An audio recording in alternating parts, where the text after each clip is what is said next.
चलिए, आज हम देखेंगे बाल विकास एवं शिक्षा शास्त्र के 20 महत्वपूर्ण प्रश्नों को। पहला प्रश्न है हमारा, शिक्षा मनोविज्ञान आवश्यक है। शिक्षा मनोविज्ञान आवश्यक है। पहला तो शिक्षकों के लिए है, अभिभावकों के लिए भी है, लेकिन श्रमिकों के लिए नहीं है। इसलिए हमारा ऑप्शन क्या है, सही ऑप्शन तो चौथा ऑप्शन है, 1 और 2 दोनों, शिक्षक और अभिभावक दोनों। दूसरा प्रश्न है, शिक्षा मनोविज्ञान का मुख्य संबंध सीखने से है, यह कथन है। शिक्षा मनोविज्ञान का मुख्य संबंध सीखने से है, इस कथन को दिया हुआ है सारे ने और टेलफोर्ड ने। तो यहाँ पर हमारा ऑप्शन है चौथा, सारे और टेलफोर्ड। तीसरा प्रश्न है, निर्देशन एवं परामर्श पर प्रिंसिपल ऑफ साइकोलॉजी के लेखक कौन है। तो प्रिंसिपल ऑफ साइकोलॉजी के लेखक हम सभी जानते हैं कौन है। प्रिंसिपल ऑफ साइकोलॉजी के लेखक विलियम जेम्स। चौथा प्रश्न, शिक्षा मनोविज्ञान का वर्तमान स्वरूप है। तो शिक्षा मनोविज्ञान का वर्तमान स्वरूप कैसा है। शिक्षा मनोविज्ञान व्यापक है, शिक्षा तक सीमित नहीं है, अधिगम तक सीमित भी नहीं है और व्यक्तित्व विकास तक सीमित भी नहीं है। इसलिए हमारा ऑप्शन चौथा है, व्यापक। शिक्षा मनोविज्ञान का वर्तमान स्वरूप कैसा है, व्यापक है। पांचवा प्रश्न, गैरिसन के अनुसार शिक्षा मनोविज्ञान के उद्देश्य हैं। गैरिसन के अनुसार शिक्षा मनोविज्ञान का उद्देश्य क्या है। तो गैरिसन ने कहा है इसे व्यवहार का ज्ञान। शिक्षा मनोविज्ञान को क्या कहा है, तो व्यवहार का ज्ञान कहा है। छठवां प्रश्न, स्किनर के अनुसार शिक्षा मनोविज्ञान के सामान्य उद्देश्य हैं। स्किनर के अनुसार तो ये है बाल विकास। स्किनर ने क्या बोला है, बाल विकास। नैतिक विकास किसने कहा है, तो ये याद रखेंगे, कोहलबर्ग ने कहा है। नैतिक विकास किसने कहा है, तो कोहलबर्ग।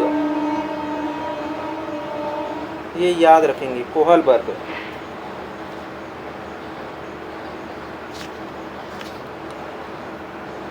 सातवां प्रश्न, अवस्था विशेष के आधार पर हम किसी बालक को, है ना,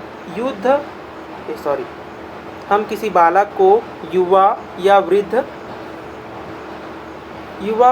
वृद्ध अवस्था विशेष के अनुसार हम कह सकते हैं। यह कथन किसने बोला है, तो फ्रॉबेल ने बोला है।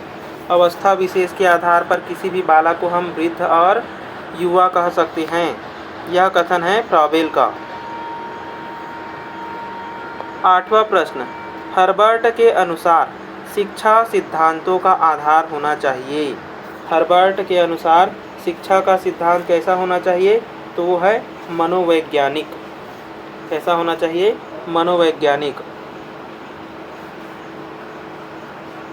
नौवां प्रश्न, मॉन्टेसरी के अनुसार एक अध्यापक द्वारा उसे स्थिति में ही शिक्षण कार्य प्रभावी ढंग से किया जा सकता है जब उसे ज्ञान होगा। क्या बोल रही है मॉन्टेसरी जी, कि मॉन्टेसरी के अनुसार एक अध्यापक द्वारा उसे स्थिति में ही शिक्षण कार्य प्रभावी ढंग से किया जा सकता है जब उसे ज्ञान होगा। किसका ज्ञान होगा, तो मनोविज्ञान के प्रयोगात्मक रूपों का।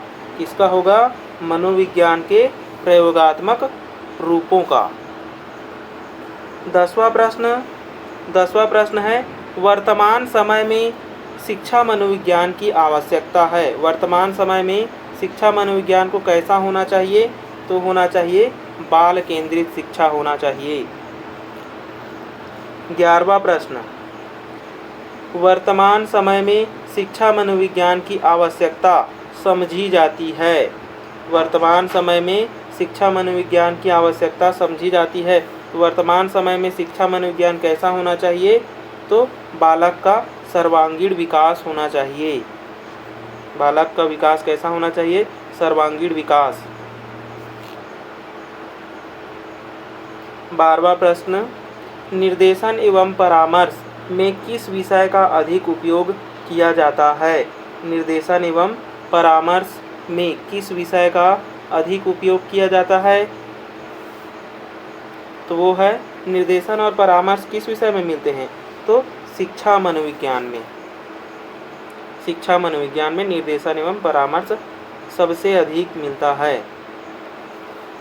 13वां प्रश्न है, छात्रों की योग्यता एवं रुचि के आधार पर पाठ्यक्रम निर्माण में योगदान होता है।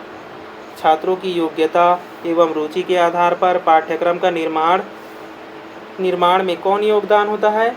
तो वो होता है शिक्षा मनोविज्ञान। शिक्षा मनोविज्ञान, ठीक है। शिक्षा मनोविज्ञान लेंगे यहाँ पर, इनमें से सभी नहीं लेंगे। बुद्धि परीक्षण विषय है। बुद्धि परीक्षण विषय है। तो बुद्धि परीक्षण कैसा विषय है? तो हम जानते हैं बुद्धि परीक्षण एक शिक्षा मनोविज्ञान का विषय है। भौतिक विषय तो नहीं है, ये गलत है, ये भी गलत है। सामाजिक विषय, सामाजिक विज्ञान का विषय भी नहीं है। तो ये कैसा विषय है? शिक्षा मनोविज्ञान का विषय है। 15वां प्रश्न देखेंगे, शिक्षा मनोविज्ञान एक विज्ञान है। शिक्षा मनोविज्ञान कैसा विज्ञान है? तो मानव व्यवहार का है, मानव सिद्धांतों का है, या शैक्षिक सिद्धांतों का है, या मानव की व्यक्तिगत विभिन्नताओं का है? बताएंगे।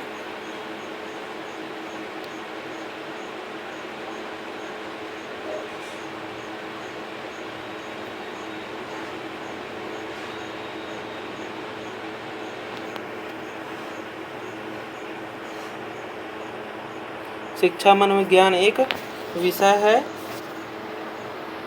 शैक्षिक सिद्धांतों का। शिक्षा मनोविज्ञान एक विषय है शैक्षिक सिद्धांतों का। 16 नंबर प्रश्न है, शिक्षा मनोविज्ञान की उत्पत्ति मानी जाती है। तो शिक्षा मनोविज्ञान की उत्पत्ति किस सन में मानी गई है? तो याद रखेंगे 1900 में। ऑप्शन 3 हमारा सही है।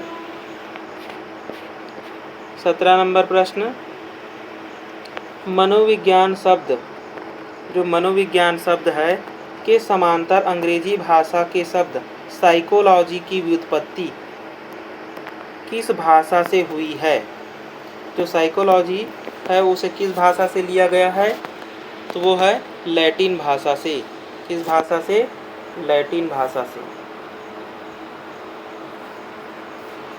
अगला प्रश्न है, मनोविज्ञान वातावरण के संपर्क में आने वाले व्यक्तियों के क्रियाकलापों का विज्ञान है। यह किसने कहा है? तो ये कहा है वुडवर्थ ने। याद रखेंगे, इस कथन को वुडवर्थ ने कहा है। प्रश्न 19, मनोविज्ञान शिक्षा का आधारभूत विज्ञान है। किसने कहा है मनोविज्ञान को शिक्षा का आधारभूत विज्ञान? तो याद रखेंगे, इसे स्किनर ने कहा है। मनोविज्ञान शिक्षा का आधारभूत विज्ञान है, स्किनर ने कहा है। आज का आखिरी प्रश्न 20वां, मनोविज्ञान मन का विज्ञान है। ये मां नहीं है, मन है, तो काटेंगे, इसकी जगह में लिख लेंगे मन। ठीक है, मनोविज्ञान मन का विज्ञान है। किसने कहा है? तो मनोविज्ञान को मन का विज्ञान कहा है अरस्तु ने। किसने कहा है? अरस्तु ने। थैंक यू आप सभी का।